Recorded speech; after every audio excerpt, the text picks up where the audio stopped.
Shinchan போன drug இருக்கே அது இந்த கம்பெனியோட ட்ரக் தான் ஃப்ரெண்ட். செக் பண்ணி பார்த்தா இங்கதான் இங்க பக்கத்துல இருக்க மாதிரி தெரியுது. நீங்க ஒண்ணும் கவலைப்படாதீங்க மேடம். கவலைப்பட வேண்டியவங்க சின்சான் யார் கூட இருக்காங்களோ அவங்கதான். நான் சொல்ற விஷயத்தை நீங்க புரிஞ்சுக்கல. அவன் ரொம்ப சின்ன பையன்.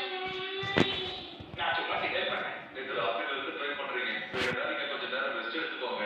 ஆனா எப்படிங்க நிம்மதியே எல்லாம் கூட தூக்கலாம் வரும்? ஏலியன் எங்க இருக்கோ அதை கண்டுபிடிச்சாதான் எனக்கு நிம்மதி. ஏன்னா 40 வருஷமா அதுல நான் தேடிக்கிட்டு